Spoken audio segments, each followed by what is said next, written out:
Hi, I'm Kristen Griego with Griego Mouthpieces, and today we had a treat. We had Matt Guilford fly in this morning.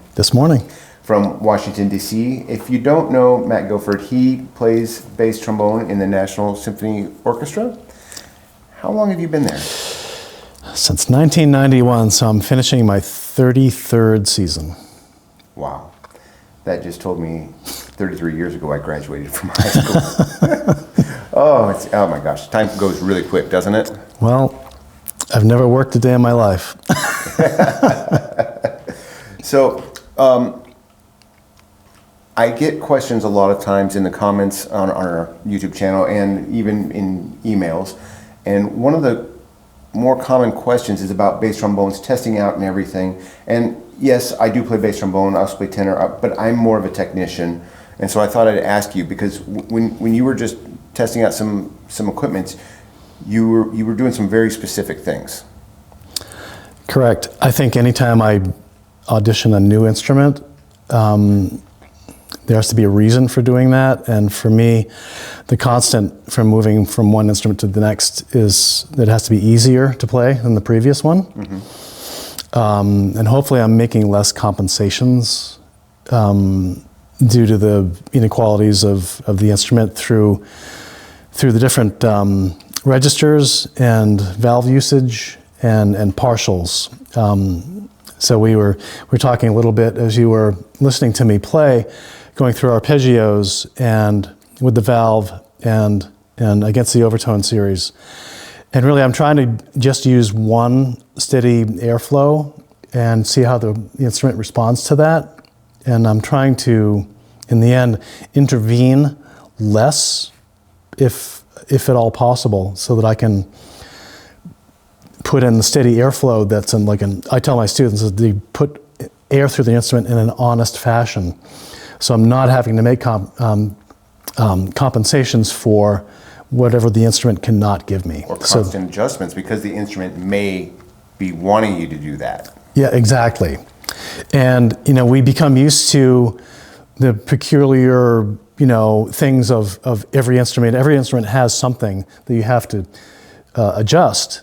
And I'm looking to do less of those anytime I come to a new instrument.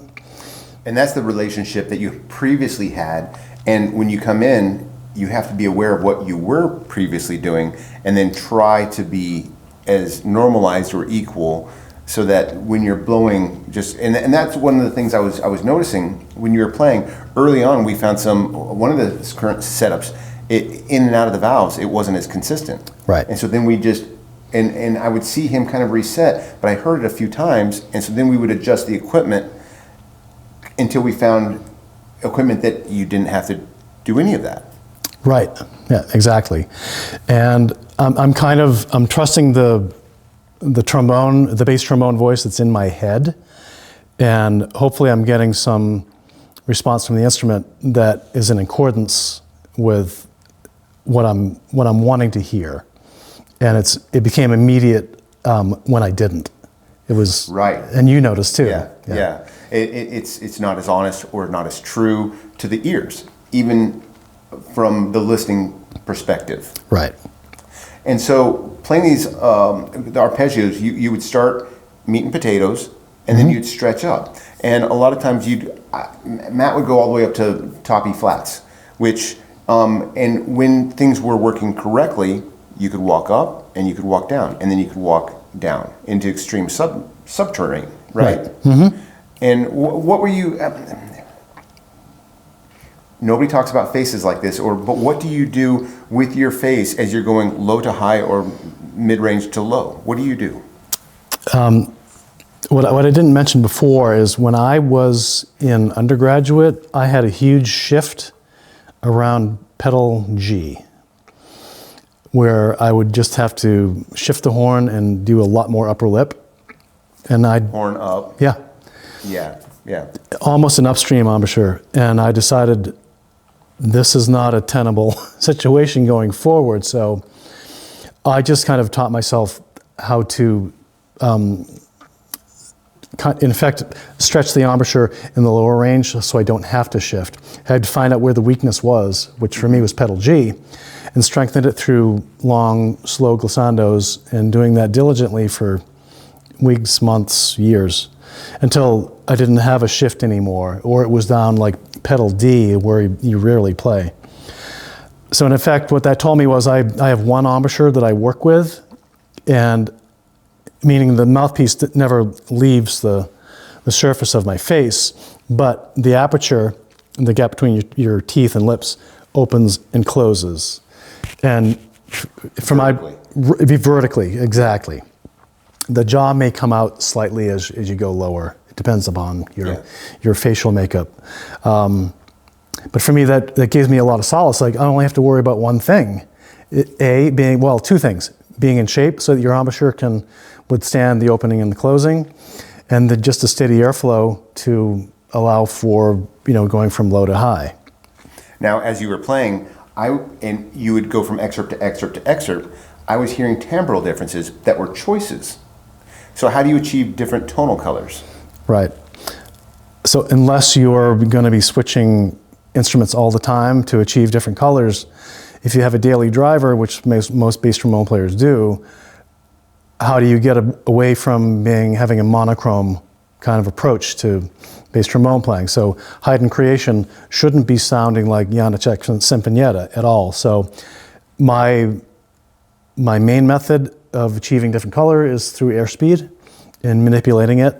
And again, everything here stays the same.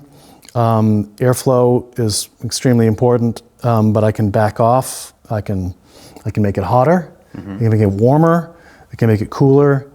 And an instrument like Edwards will allow me to do that. If it's a neutral instrument, you'll have a consistent sound, and then with your air velocity, right, the warmth of it or the coolness, you can achieve different timbres. Right. So I think what we discussed before, the constancy of what I'm looking for, the closest parallel I can make is take a professional golfer. I love golfing, but I'm not so good. But this much I know, like from watching Tiger Woods and having heard him describe what he does. You have your authentic golf swing, which the pros hone, and they hit thousands of golf balls every day, and they find their swing, and then they replicate that on the golf course. But the conditions change. Maybe you don't have to hit the ball as far, or maybe you're on an uphill lie and your one foot is above the other. So the conditions change. The swing basically remains the same. So for me, the constancy of how I approach the instrument and put air through it in the embouchure setting, I try to have as much constancy that I can count on as possible. For me, it's less things to worry about. And because of that, you'll get a more consistent sound, because you're doing less muscle-wise and doing more with the air. Right. And one of the most easy analogy I use for my students is, you've got a bunch of muscles in here. If you go to open Gray's Anatomy and you see all the muscles that form the embouchure, some go this way, some go crosswise, some are oblique. All these muscles are really small, but we work in practice hard so that these are strong. Most of the big muscles for support are down here. So these are good for your endurance on the instrument, and the longer you can play, the better you'll get, because the longer you're practicing, etc. Yeah. So it's kind of a self-fulfilling prophecy.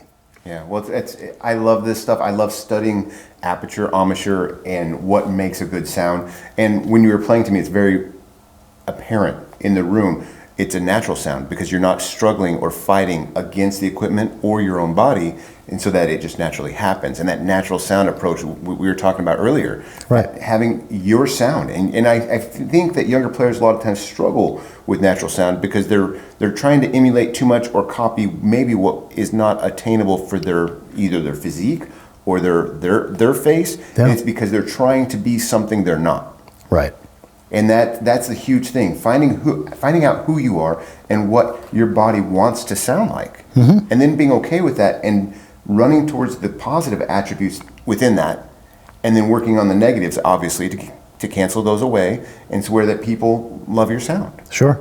And I think that's important. So I think that's gold. I think what you were just saying right there is fantastic. It's amazing. It's things I've been working on, but the way you said it is just like so much better than I could have ever.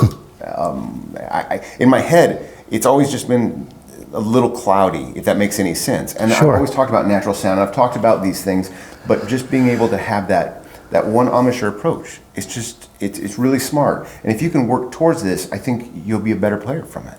I think so too. So thank you for sharing this with me today and being here. It's amazing, and I can't wait to get back in the practice room. Great, my pleasure.